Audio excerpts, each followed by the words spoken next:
Nearly on here, another day in Los Angeles. And by Los Angeles, I mean Seattle. I am here in one of the parks and I'm talking about safety and security. I mean, I already did a whole podcast on what it means to hashtag free the nipple and wear avant garde fashion. But now I'm going to turn into a discussion on what could have we done? What could have we done? I cannot say it. I cannot say it. I'm really terrible at this. I'm sorry. What could have we done better? There. Words are difficult for me, but forgive me. I've just had a lot of sugar and I'm feeling extremely silly and energetic. And I kind of want to run or bounce, but instead I am just strolling through the park because it's a nice breeze and it's fun, but it's not safe to be outside. Not in Seattle, not anymore. Maybe it was at some point, or maybe it never was, and we were just being ignorant.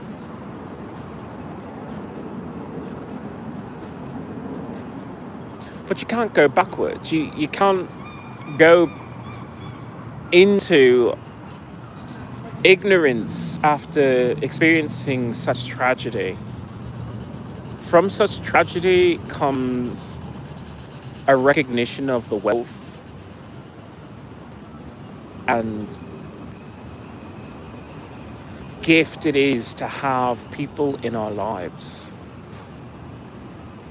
Cherish that.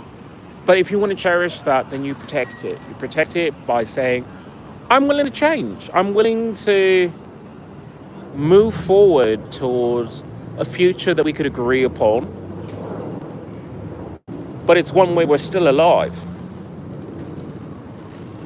So I gave the example of, number one, could we rezone the streets and say, for a landmark, we're restricting access.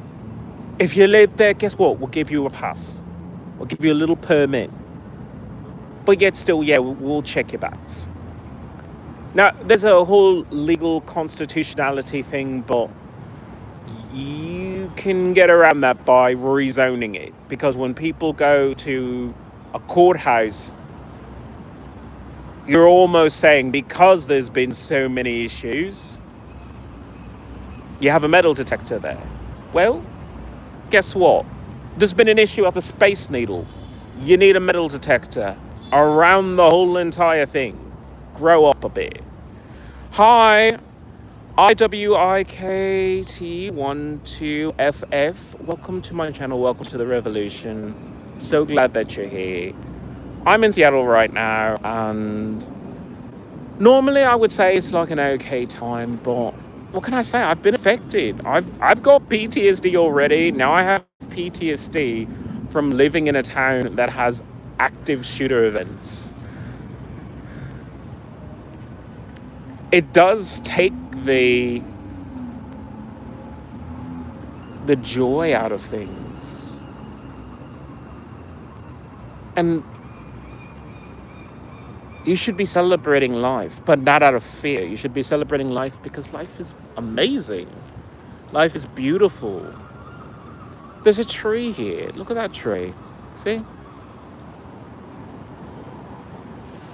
Things could be so wonderful here if we were just willing to move forward.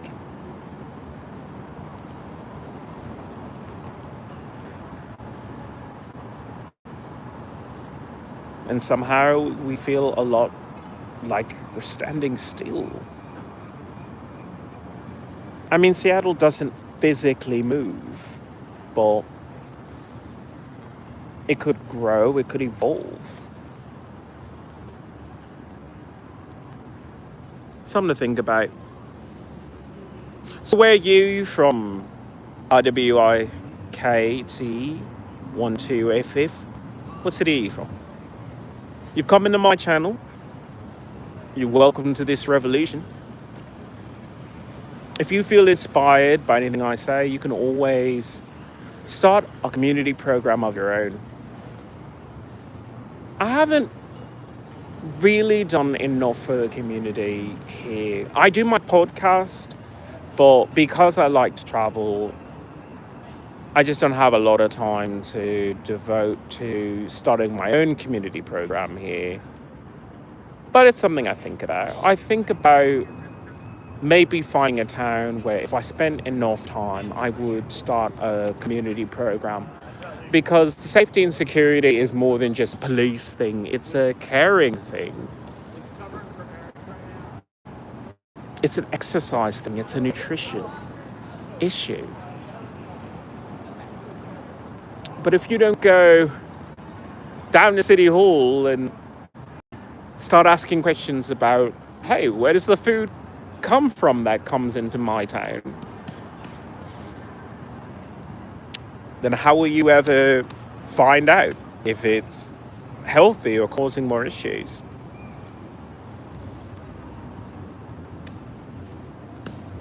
I don't expect to be super popular talking about such macabre things, but I don't shy away from it. I don't. A lot of people think these events happen and it's okay to just forget the sacrifice of our own people, our own fellow citizens. I didn't know these people who were at the Space Needle, but they still had value. So I talk about it because you want to say the next time could have been avoided if we took some steps, if we started. Now me, I have PTSD, so I'm like the worst person to talk about these, because even when someone sits next to me, I just fly away. But other people, you can do a lot. You could start a sports team, you could donate to the local homeless shelter or community outreach program.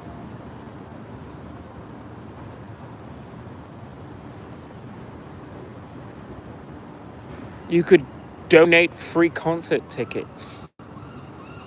Anything or everything to get the people out of the, I believe Marvel said it, shame castles or shame rooms or something like that. You work so hard and then at the end of the day, you pretty much lock yourself in a box. Or in my case, a carol, like I'm a horse.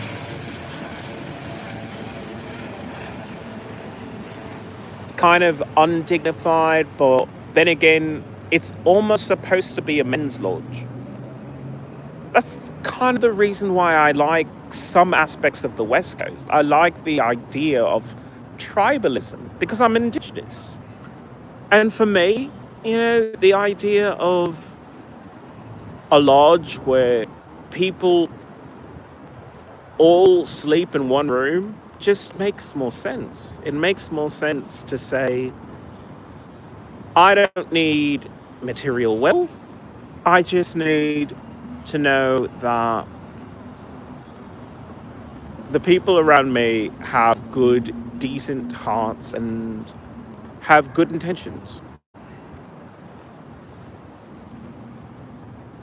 Also, I'm saving a lot of money for Starbucks because I love my Starbucks lunch boxes and I will never give that up. I will never give up being that weird person who comes in the Starbucks and they say, do you want your tea? And I say, yeah, I want my lunchbox. I want my lunchbox. Give me my lunchbox. I say this as, someone who's slightly joking, but that food is so good for me. So good for me. I just came from my favorite Irish pub and they got my order wrong and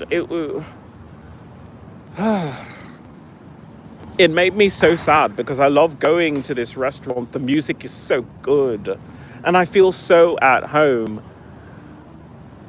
It's just the the food itself, the nutrition. I have to think about my future. I'm thinking about my testosterone levels because the food I eat constantly is more phytoestrogens. So you wonder why I feel so liberated to wear the clothes that I do, and my hair is so long and my fingernails grow super fast. So yeah, I thought I would balance it out with a bit of red meat. But they got my order wrong, so that was terrible. So I normally go to Starbucks because I get apples, I get peanut butter, but it's not just peanut butter because Starbucks is so fancy that they say, no, we don't just give you peanut butter, it's sea salt, it is honey, it is well designed for you because you need a little bit of antiseptic. You need a little bit of antibacterial. And that's what honey is. Honey is more than just a sweetener.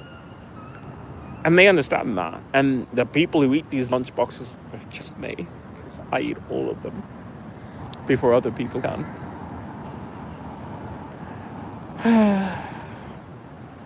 I get good nutrition. And if I really counted it up, I actually get more protein eating that. Less grease, less everything. So I had to make some sacrifices. I sacrificed the idea of a shame castle where they would bleed me dry for a crappy view for why not enjoy this view? You want a living room? This is a living room. This is a real living room. There's a beautiful tree there, and the air is kind of fresh. Kind of, you know? It's a lot better than being in a cramped apartment where you just smell the takeout food that you had weeks before. It's like, I don't want that kind of life. I just don't. I really don't.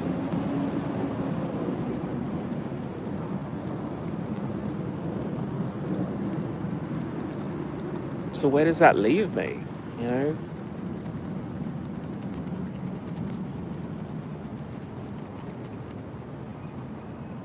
I'm close to just joining the tent city, except I can't stay in one city forever. That's just not me. It's really not. But I like the idea of that. I like the idea that, sure, for the night, you sleep in a tent, and then you could buy a brand new tent and have it delivered or brought to you by the next day. You can't do that when you're in one of those giant castles like that.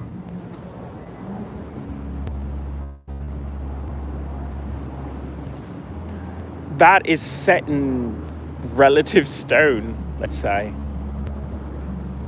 You look at the same wallpaper, you look at the same posters, you buy figurines, you get this, you get that. You just fill the space and fill the space till there's no space for you. I couldn't live that way.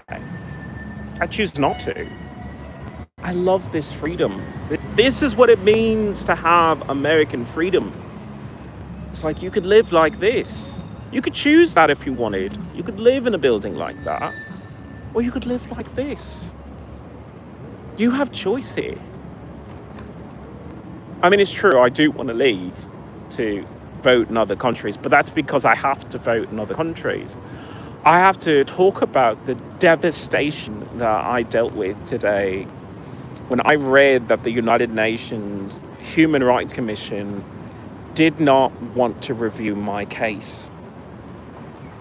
Ohan, welcome to the channel, welcome to the revolution. I'm Ian Iliona, environmentalist.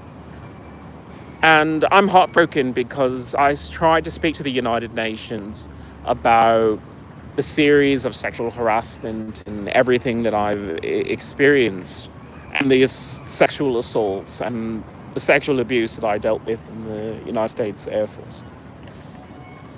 And they just didn't want to get involved. Mostly because it's against the United States. And they're the fucking nuns that can do no wrong. They want to look at Middle Eastern nations, they want to look at Russia, and they want to wag a finger. But when it comes to the United States and the atrocities that they do against their own citizens, somehow the United Nations just said, eh. And it's just like, you for what I go through? I'm being tortured and that's what you do? There are people who have it worse. Yes, much worse. I mean, I'm complaining, but all I have to do is just walk outside sometimes. And right now, I don't feel as oppressed.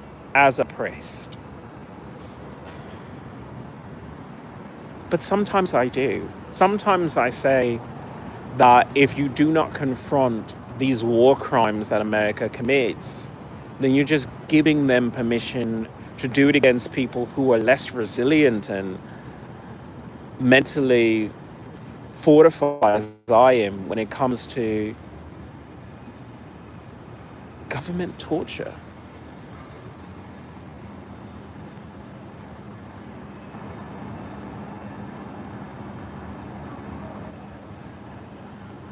How do you think you even get to the point where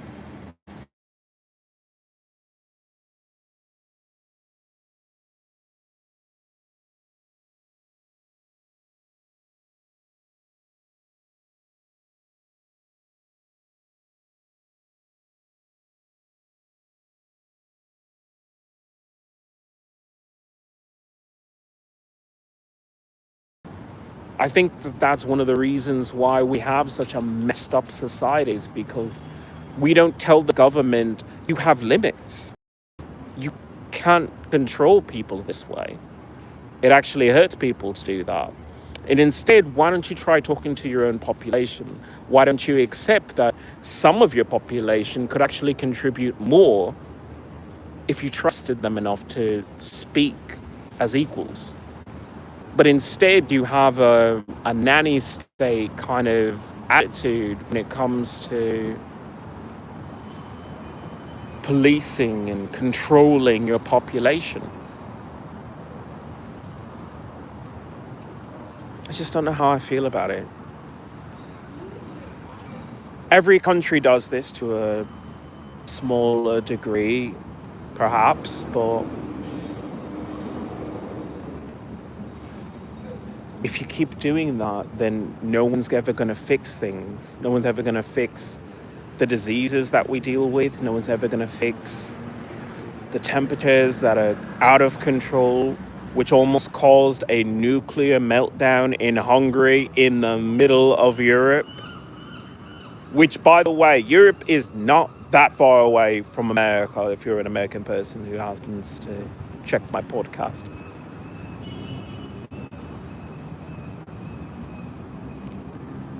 We have to start respecting our own population to prepare them for a world event, world politics.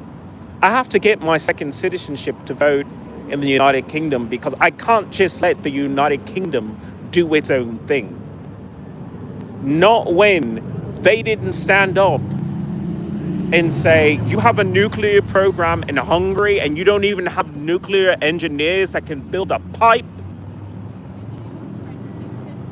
How am I supposed to relax? How am I supposed to just have a regular day when I want to say, do your job, United Nations, or someone should do it for you? So I have a brand new outfit, which I think I should take international because I cannot let the United Nations speak for me when they do nothing for me. They don't help me with my human rights issues, and they don't help the planet with global warming. yeah, in some cases, you do want it to be hotter because the hotter it is, the more people have to get back inside where the air conditioning is and they can't go into their cars because it's just too hot.